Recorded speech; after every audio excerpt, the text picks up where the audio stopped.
Merry Christmas! Happy Christmas! About 5 weeks ago, I was showing you how to make cider vinegar using some apple cider with the mother. However, we had some concerns as to whether or not the mother was actually in there.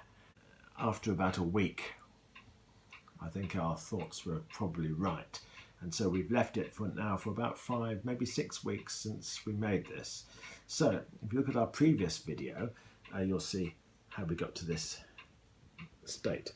Now, I was going to cover both pieces with a paper bag, but we could only find one paper bag.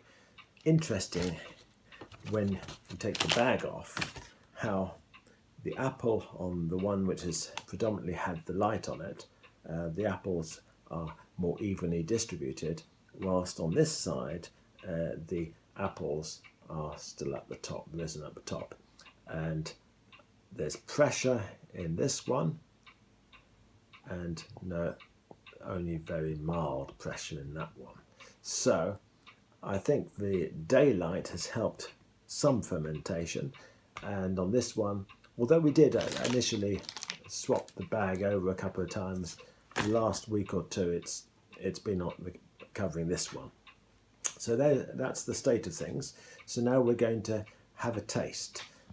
As we go to taste the what we've got, I'll tell you what I'm anticipating. I'm anticipating, because we've had limited fermentation, that it's going to be somewhat more like slightly acid, watery, apple flavoured juice. I think the apple, I'm anticipating the apple to have changed its nature and to be softer because it's taken in some water and some of the flavours from the cayenne pepper which we added, and to be slightly sweeter. So it's a slight anticipation of slight sweet and sour flavour. So let's try this one first and see what we're up against. So we're starting with the pressurised one. So listen, can you hear this as it opens? Maybe not. Listen, here we go.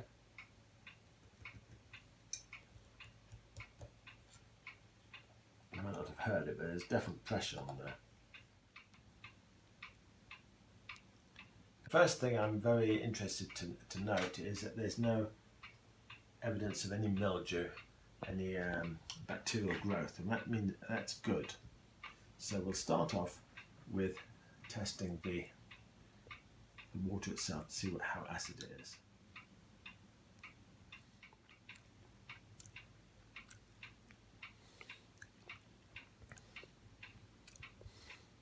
It tastes quite nice, actually.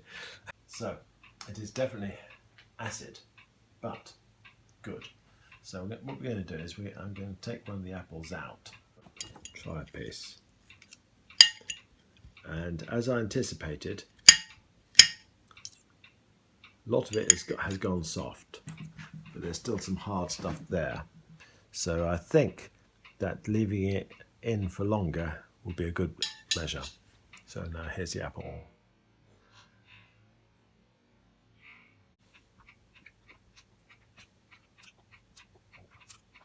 If you look at the previous video, we only added a very small amount of this acid, and whilst it's dramatically less acid than that, it is still very acid.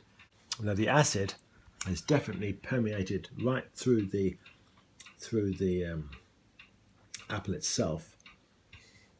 You've got the flavours of the apple, you've got the flavours and the undernotes from the cayenne pepper.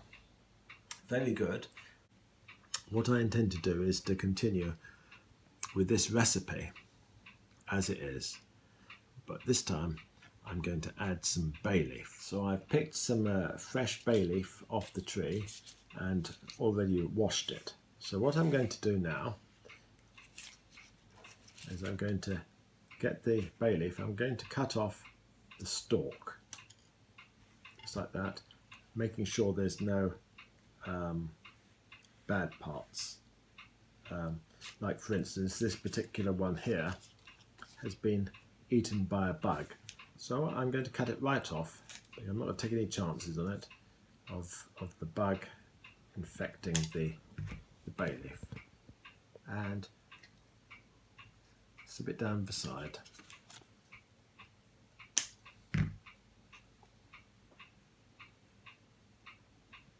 Now, bay leaf has got a lot of medicinal value, and it's also antiseptic. So apart from having healing and curative properties, the bay leaf will protect this recipe from any further degradation from having been exposed to the air during this operation. So I'm slipping the bay leaf down all sides. One more I think will do it.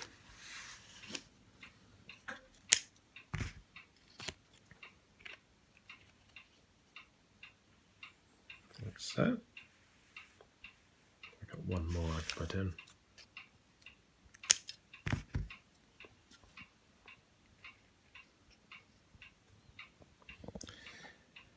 And what I'm going to finally finish off with was a little bit more acid. Now the reason I'm doing this is because I've had it exposed to the air. I don't want any problem of bugs. So I'm going to, so you can see how much I'm putting in. I'm literally going to put in perhaps 2 little spoonfuls. It's not a large amount. But this is purely to protect and stop any bugs. Now I'm going to just put the lid on, nice and tight, and I shall return that to the counter. Now I'm going to go ahead and do exactly the same with that one.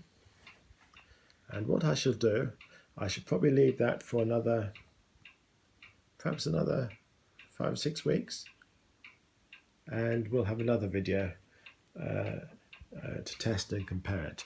But this, I have great hopes for. This worked out much better than I had imagined, although I was, after apple vinegar, the whole concoction's going well, and I would invite you to try this recipe, and please subscribe and write your comments and your result of what you've done, because that's how we all learn, and we get the best recipes, because this will be ideal for a stir fry or something like that. Add a few helpings of apple, or some of the vinegar to bring out the flavours and help to break down the fats in what you're frying, and also the curative health values in the whole thing. You'll find great. So thank you for watching, and a very Merry Christmas to you.